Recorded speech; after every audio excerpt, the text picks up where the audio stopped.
Hello, gente! Vocês sempre perguntam no Instagram sobre a história da Jéssica, como ela saiu de estagiária, a referência na área dela. Então eu trouxe a pessoa para poder contar em detalhes pra gente como a gente evoluir, né? Sem talvez enlouquecer, ela compartilhar também os perrengues, as vitórias, pra gente se inspirar um pouquinho também aqui nesse canal.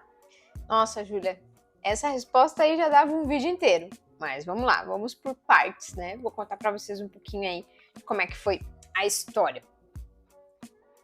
Há alguns anos, então, eu era estagiária, eu estudava bastante, entrei na faculdade com 17 anos e eu sabia que eu precisava me organizar, então eu comecei fazendo as coisas simples e básicas.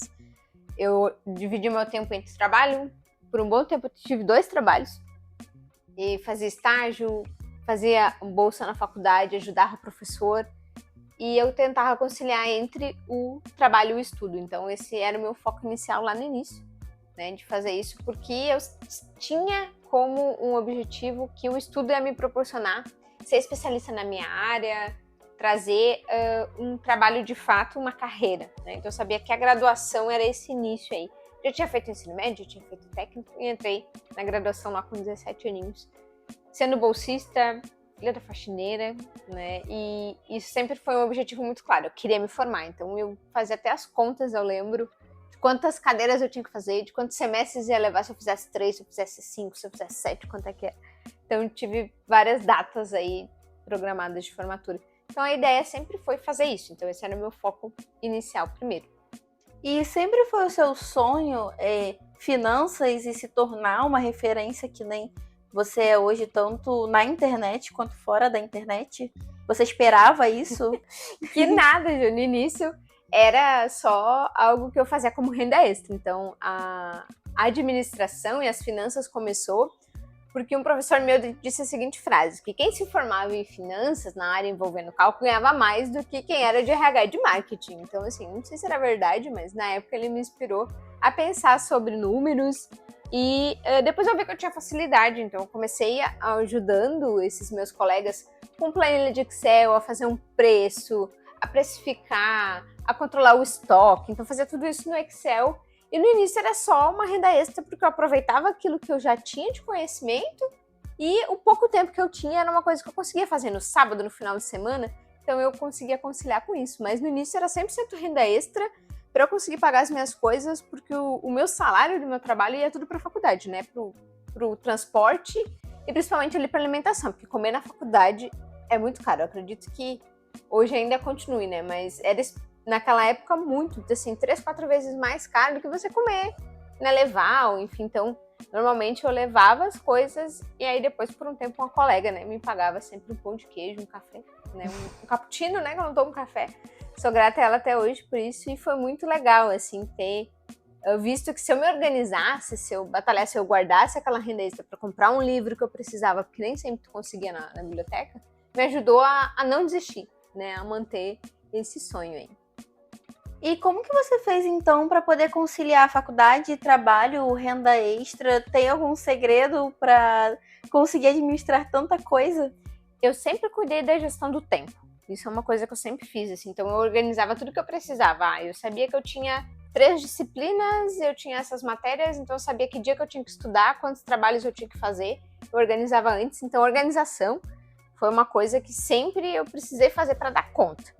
E a renda extra eu fazia muito no final de semana, nos intervalos da aula ali, essa parte de fazer a planilha. E como era muito presencial, eu tinha que ir nas empresas, eu precisava me deslocar muito para fazer isso. E eu fazia ou nas sextas-feiras, que eu não tinha aula por alguns semestres, ou então no sábado. Então as empresas normalmente faziam inventário, essas coisas extras no sábado.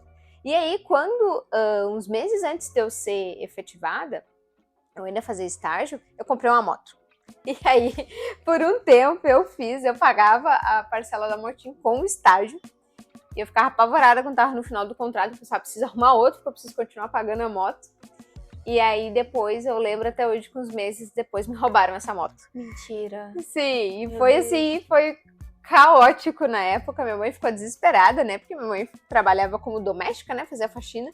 E minha mãe desesperada de como é que nós ia fazer para dar conta com aquilo. E aí foi muito engraçado, assim, hoje eu olho para aquilo e digo, meu Deus, Eu liguei para o pessoal da financeira, eles reparcelaram para mim, porque eles disseram que nunca ninguém tinha ligado lá querendo continuar pagando, né? Normalmente o pessoal acha que eu roubava a moto, não pagava mais, ou então deixava atrasar. E eles simplesmente dividiram no meio, não cobraram juro nem nada, me dividiram, faltava um ano para eu pagar a moto, eles fizeram em 2, e eu fui lá e comprei uma outra. E muitas vezes de R$90. Tipo assim, eu não lembro agora se foi 60 ou 70 vezes de R$90. E aí, quando foi efetivada, eu fui lá e quitei isso. Então, hoje, né, eu penso que isso me motivou. Eu pensava assim, meu Deus, né, além de tudo isso ainda aconteceu isso. Mas isso me motivou a pensar o que eu podia fazer, né, como é que eu ia dar um jeito. Então, sempre o meu foco foi na solução. Pensar, putz, agora roubaram, não tem nada que eu possa resolver com isso. O que eu vou fazer? Qual o jeito que eu vou dar? Vou reparcelar? Vou comprar outra? Como é que eu vou fazer? Porque se eu não tivesse a moto, ia cair a minha renda extra. Eu não ia conseguir me deslocar tão rápido, né? Eu ia perder muito tempo. Então, esse era um objetivo que eu tinha de como que eu resolvo as coisas, né? Então, a minha mãe me trouxe sempre muito isso. O que a gente vai fazer agora? Qual a solução que a gente vai ter? Então, isso me ajudou bastante nesse processo. E um ponto muito interessante que eu sempre tive em paralelo, né? Então, tinha o meu trabalho, fazia a renda extra, e até que foi no momento que eu entrei no Sebrae, e depois ali isso cresceu tanto, tinha já uma base legal de clientes, que eu acabei saindo e fazendo só consultoria, né? Então, isso foi crescendo, mas veio muito ao natural. Isso começou lá na graduação e foi vindo aos pouquinhos, né? Então, de repente, hoje a sua renda extra, amanhã pode ser a sua renda principal, né? Nossa, que legal. E você teve medo de largar o CLT? Como que foi esse processo para você? Sim, foi. Eu lembro até hoje, assim, que quando eu decidi que eu não ia mais ser CLT, a minha mãe ficou bem desesperada na época, porque a gente tem aquela coisa, né, de que o CLT, na época, era uma questão de segurança, né, de que você tinha benefícios e tal, e né, isso é uma verdade. Mas eu pensei que aquilo tinha potencial. Então, se hoje eu já estava fazendo X horas do meu mês como renda extra, eu já tinha um resultado legal, se eu dobrasse o número de horas, eu ia conseguir dar mais atenção, eu ia conseguir ter outros clientes, fazer prospecção. Então, era uma coisa que eu fui planejando. Então, eu não fiz do nada, né? Ela foi crescendo aos poucos, mas eu me planejei financeiramente também para isso. Então, eu tinha uma reserva, eu queria muito me formar. E aí, depois que eu me formei, eu decidi que eu ia fazer só consultoria. Então, eu realizei um sonho muito grande que eu tinha, que eu juntei dinheiro bastante tempo para fazer isso. E depois, eu fui lá, bom, agora eu vou, né? E eu tive muito o apoio do pessoal na minha volta também, então isso foi muito importante. Mas eu sempre pensei que eu precisava organizar para fazer aquilo, porque eu não tinha um outro apoio financeiro. Era eu e minha mãe fazendo ali o básico para ela e dando o suporte que ela podia, mas não financeiro. Então, eu precisava me organizar. Então, não foi da noite pro dia, mas deu medinho sim, mas eu fui com medo mesmo. Mas na segurança de que eu tinha me organizado para aquilo, né? Eu sabia que se desse algum problema, eu tinha ali meus 3, 6 meses tranquila de reserva. Então, foi uma coisa importante para mim. Mas foi um processo longo, assim, né? Foi aos pouquinhos que foi acontecendo. Então, anota aí, galera. O segredo do sucesso, às vezes, está atrás do seu medo. Então, Jay, qual foi o momento que você parou e viu que, assim, deu certo? Que tudo que você correu atrás, todo aquele esforço, 2 empregos e teve a questão da moto. Quando foi que você parou, sentou assim e falou, tô estável, deu certo, eu consegui? Legal. Eu acho que a primeira vez que eu tive esse pensamento, que eu pensei assim, meu Deus, caramba, o que eu falo, o que eu ensino, eu vivo e funciona. Eu acho que isso foi muito legal, foi quando a gente comprou o nosso primeiro carro à vista. Eu já estava há alguns anos com meu marido e a gente vinha, né, naquela, eu parcelei, saí da moto, vendi, parcelemos o primeiro carro, vinha pagando antecipado, aí depois acho que a gente teve 3 para daí comprar a primeira vista. E aí quando eu fiz o Pix naquele dia, assim, né, recém tinha criado o Pix, nem sabia usar direito. Quando eu paguei a vista, eu pensei assim, meu Deus, agora eu não tenho mais parcela, né? A minha categoria de despesa com transporte diminuiu um monte. Eu pensei, nossa, eu fiquei 3 anos juntando para conseguir comprar esse carro para, assim, não ter a questão do desembolso mensal, mas para ter uma tranquilidade também, né? Eu trabalhando autônoma, meu marido na aviação, então eram 2 coisas que tinham estabilidade. Eu pensei, nossa, consegui fazer o que, né? Juntei os 3 anos, dei o ato de entrada, consegui pagar à vista. Então, acho que esse foi a primeira grande chave, assim, de virada. E dali pra frente, a gente seguiu planejando e conquistando as coisas à vista. Então, isso pra mim foi muito importante, assim, fazer a primeira coisa importante e, de fato, assim, uma coisa concreta, né? O carro é uma coisa mais fácil de a gente perceber o sonho, assim, né? você vai evoluindo aos pouquinhos, sai da motinha, compra o primeiro, vai trocando, né? Então foi muito legal, de fato, ter essa primeira conquista, assim. Isso foi um dia memorável, assim, né? Ai, até eu tô aqui emocionada. Foi uma fotinho que a gente tem guardada, assim, muito bacana da primeira compra. E é uma coisa que marcou muito, porque o Jean não tava no dia, daí tá eu, ele tava no trabalho, tá eu com a... Vou ver se eu acho essa foto. Tá eu com o celular, ele numa videochamada, e o cara me dando a chave do carro, assim, uma apavorada, que daí eu ia ter que sair com o carro que eu nunca tinha andado. Mas foi muito legal. Isso é muito bacana, assim, a gente lembrar dessas coisas e pensar que isso faz parte da nossa história, mas que não é o bem, não é o dinheiro, e sim a construção, o que significa, né? Você trabalhar, conquistar e fazer com o seu, né? Então isso é bem, bem legal, foi um momento bem bacana.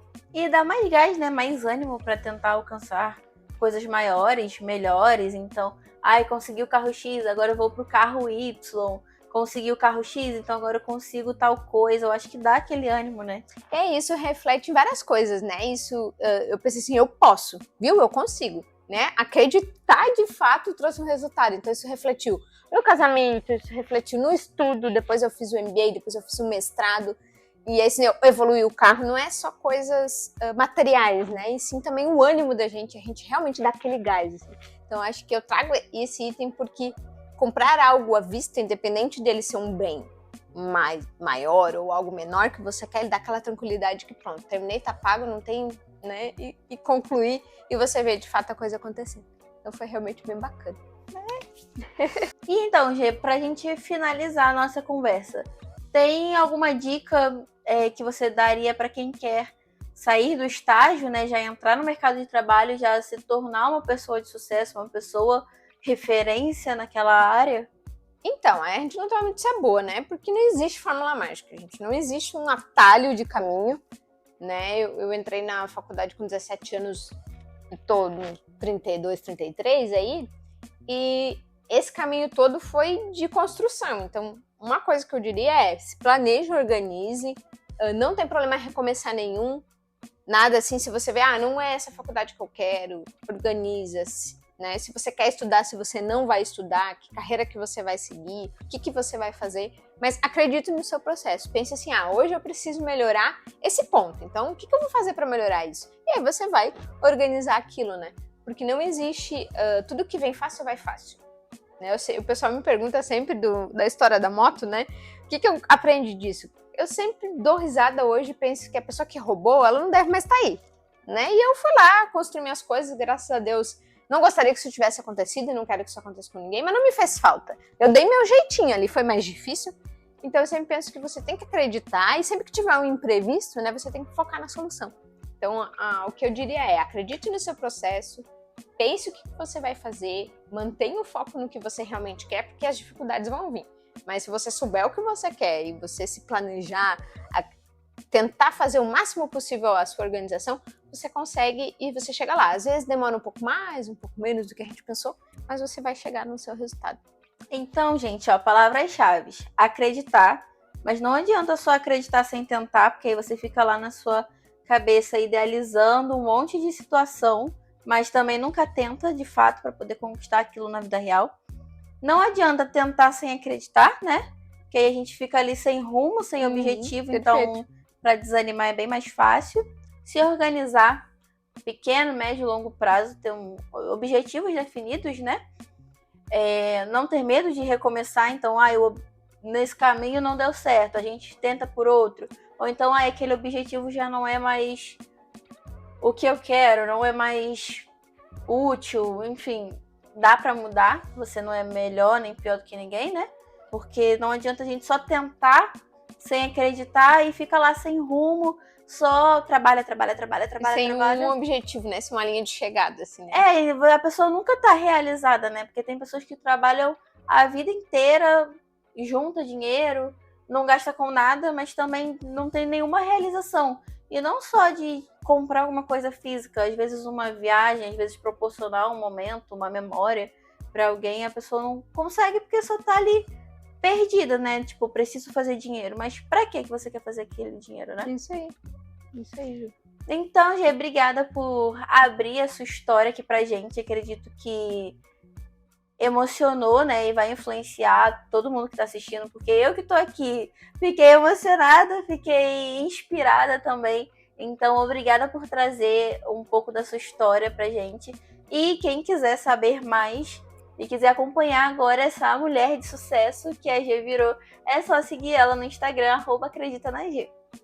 Ah, muito bacana, Ju. Queria agradecer, né, a oportunidade de trocar essa ideia contigo, de contar um pouquinho, porque eu acho que histórias reais sempre inspiram, né? E você aí que tá assistindo, já aproveita, manda para aquele amigo que tá na correria, aquele amigo que você sabe que tá batalhando, porque sim, se acreditar, é possível. Então, lembra de compartilhar. E se você tiver alguma dúvida, quiser saber mais sobre algum desses momentos aí da minha vida, comenta aqui embaixo que eu vou ter o maior prazer de responder vocês. Obrigada, G, e até o próximo vídeo.